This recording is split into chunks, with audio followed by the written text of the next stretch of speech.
പിണറായി സർക്കാരിനെ NSS അനുകൂലിച്ചു എന്നുള്ളതാണ് ഇപ്പോഴത്തെ പ്രധാനപ്പെട്ട വാർത്ത. പക്ഷേ ഒരിക്കലും NSS പ്രവർത്തകർക്ക് അങ്ങനെ കോൺഗ്രസുമായി വിട്ടുപിരിയാൻ കഴിയില്ല എന്നുള്ളതാണ് യാഥാർത്ഥ്യം. ജി സുകുമാരൻ നായരുടെ ചില സംഗതി അദ്ദേഹത്തിന് ഇഷ്ടപ്പെടുന്നത് പിണറായി വിജയനെയാണെങ്കിൽ അതിൻ്റെ പിന്നിൽ വ്യക്തമായ ചില അജണ്ടകൾ ഉണ്ടായിരിക്കാം. അതുകൊണ്ട് തന്നെയാണ് അദ്ദേഹം ഇപ്പോൾ പിണറായി വിജയന് പിന്തുണയുമായി രംഗത്ത് വന്നിരിക്കുന്നത്. അങ്ങനെ പിണറായി സർക്കാരിനെ അനുകൂലിച്ച NSS ജനറൽ സെക്രട്ടറി സുകുമാരൻ നായരുമായി ശബരിമല യുവതീ പ്രവേശനം അടക്കമുള്ള വിഷയങ്ങളിൽ നേരിൽ കണ്ട് ചർച്ച നടത്താൻ UDF convener Adoor Prakash MP തന്നെ പെരുന്നയിലേക്ക് പോവുകയാണ്. ഈ ഒരു സൂചന നൽകുന്നത് സുകുമാരൻ നായർ എന്ന വ്യക്തിയോടല്ല, NSS എന്ന ഒരു പ്രസ്ഥാനത്തെ കൂടെ നിർത്താൻ വേണ്ടി അല്ലെങ്കിൽ കാലാകാലങ്ങളായി UDFിൻ്റെയും കോൺഗ്രസിൻ്റെയും നിഴലായി നിന്നു എന്ന് പറയുന്ന ഒരു സംഭവത്തെ അത്ര പെട്ടെന്ന് അങ്ങനെ തള്ളിക്കളയാൻ പാടില്ല എന്നുള്ളത് കൊണ്ട് മാത്രമാണ് UDF കൺവീനർ നേരിട്ട് പെരുന്നയിലേക്ക് പോകുന്നത്. നിലവിലെ സാഹചര്യത്തിൽ NSSുമായി ചർച്ച വേണ്ട എന്ന് പ്രതിപക്ഷ നേതാവ് VD സതീശൻ നിലപാട് എടുത്തിരിക്കുകയാണ്. ആ നിലപാട് നിലനിൽക്കെയാണ് ഒരാശയക്കുഴപ്പം മാറ്റാൻ സുകുമാരൻ നായരുമായി UDF കൺവീനർ കൂടിക്കാഴ്ച നടത്തുന്നത്. NSS എന്ന് പറയുന്നത് കേരളത്തിലെ പ്രധാനപ്പെട്ട ഒരു സംഘടനയാണ്.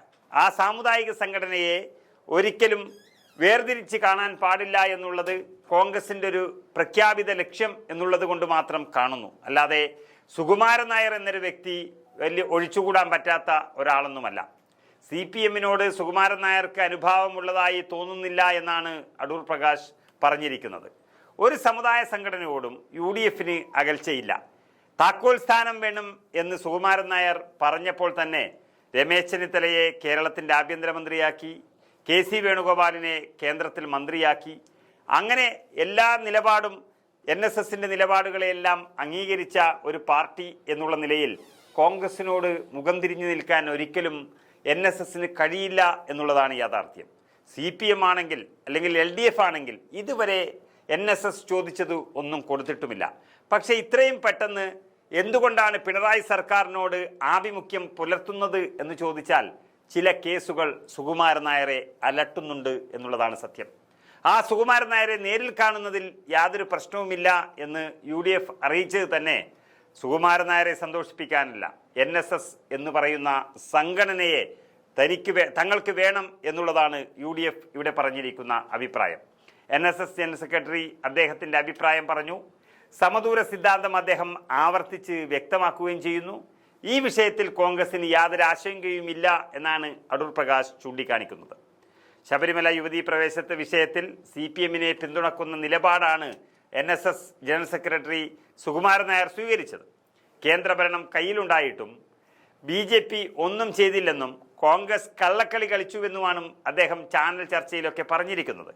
ശരിക്കും പറഞ്ഞാൽ സുകുമാരൻ നായർ ആവശ്യമില്ലാത്ത കാര്യങ്ങളാണ് പറഞ്ഞുകൊണ്ടിരിക്കുന്നത്. അദ്ദേഹം NSS എന്ന ഒരു മഹാപ്രസ്ഥാനത്തെ മുന്നിൽ നിർത്തിക്കൊണ്ട് കോൺഗ്രസോട് വിലപേശുന്നു എന്നുള്ളത് തന്നെ പറയാം. ഇത്രയും അധികം ജനങ്ങളുള്ള ഒരു സമുദായത്തിൽ നിന്ന് കോൺഗ്രസിന് കിട്ടേണ്ടുന്ന ബഹുമാനവും എല്ലാം അവർ നൽകിക്കൊണ്ടിരിക്കുമ്പോൾ തന്നെ അതിൻ്റെ ജനറൽ സെക്രട്ടറി കോൺഗ്രസ് എന്ന പ്രസ്ഥാനത്തെ അവഹേളിക്കുന്നത് ശരിയല്ല എന്നുള്ളതാണ് എല്ലാവരുടെയും അഭിപ്രായം. അങ്ങനെയുള്ളൊരു സമുദായത്തിനെ ഒപ്പം നിർത്തുക എന്നുള്ളത് അത് സുകുമാരൻ നായരോടുള്ള ഒരു പ്രതീക്ഷയായിട്ടൊന്നുമല്ല. നേരെ മറിച്ച് NSSുമായുള്ള പഴയ ബന്ധം തന്നെ പുതുക്കാൻ തന്നെയാണ് കോൺഗ്രസ് തീരുമാനിച്ചിരിക്കുന്നത്. വിശ്വാസങ്ങളും ആചാരങ്ങളും സംരക്ഷിക്കുമെന്ന് സംസ്ഥാന സർക്കാർ ഉറപ്പു നൽകിയതിനാലാണ് ആഗോള അയ്യപ്പ സംഗമത്തിൽ പങ്കെടുത്തത് എന്നും സുകുമാരൻ നായർ പറയുകയാണ്. അതേസമയം സ്വന്തമായി നിലപാടെടുക്കാനുള്ള പൂർണ്ണ സ്വാതന്ത്ര്യം NSSനുണ്ട് എന്നും അതിൽ പരാതിയോ ആക്ഷേപമോ ആരോപണമോ ഉന്നയിച്ചിട്ടില്ല എന്നുമായിരുന്നു ഈ വിഷയത്തിലുള്ള പ്രതിപക്ഷ നേതാവ് VD സതീശൻ്റെ പ്രതികരണം.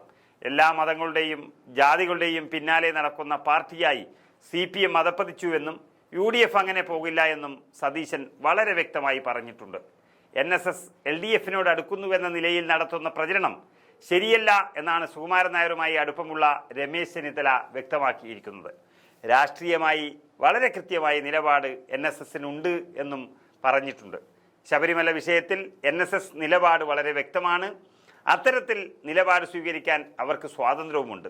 അതോടൊപ്പം തന്നെ സമദൂരം തുടരുമെന്നും അദ്ദേഹം വ്യക്തമാക്കിയിട്ടുണ്ട്. ശബരിമല വിഷയത്തിൽ എടുത്ത നിലപാടല്ല രാഷ്ട്രീയമായി അവർ എടുക്കുന്നതെന്നും ചെന്നിത്തല വ്യക്തമാക്കുന്നു.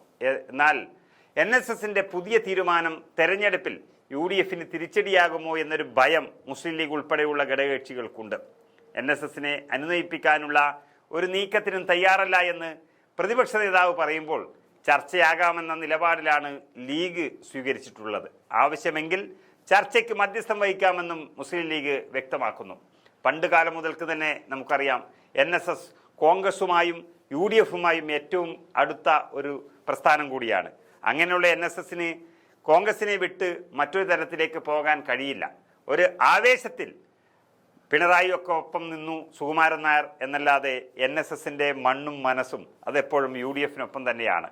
NSS, SNDP അടക്കമുള്ള സമുദായ സംഘടനകളെ പിണക്കേണ്ട എന്നാണ് ലീഗിൻ്റെ നിലപാട്.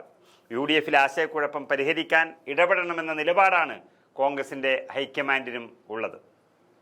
NSSന്റെ ജനറൽ സെക്രട്ടറി സുകുമാരൻ നായരുമായി ശബരിമല യുവതീ പ്രവേശനം അടക്കമുള്ള വിഷയങ്ങളിൽ നേരിൽ കണ്ട് ചർച്ച നടത്താൻ അങ്ങനെ UDF convener Adoor Prakash MP അവിടെ എത്തുമ്പോൾ എല്ലാം മഞ്ഞുരുകും എന്നുള്ളതാണ് യാഥാർത്ഥ്യം. നമുക്കറിയാം, ഇന്ന് UDF അധികാരത്തിലേക്ക് എത്തിയാൽ അതിൻ്റെ മുഖ്യമന്ത്രി സ്ഥാനാർത്ഥിയായി മാറുന്നു എന്ന് പറയുന്നവർ എല്ലാവരും നായന്മാരാണ്. അങ്ങനെയുള്ള PD Satheesan, Ramesh Chennithala, KC Venugopal, K Muraleedharan, Sasi Tharoor അടക്കമുള്ള എല്ലാവരും നായർ സമുദായത്തിൽപ്പെട്ടവരാണ് എന്ന് പറയുമ്പോൾ അങ്ങനെയുള്ള ഒരു ടീമിനെ മുഖം തിരിച്ചു കാണാൻ കഴിയില്ല NSSന് എന്നുള്ളതാണ് യാഥാർത്ഥ്യം. അങ്ങനെ വരുമ്പോൾ NSS ഒരിക്കലും UDFിൽ നിന്നും അകലില്ല എന്നുള്ള ഉറപ്പോടുകൂടിയാണ് അടൂർ പ്രകാശ് MP ഒരു നീക്കം നടത്തുന്നത്.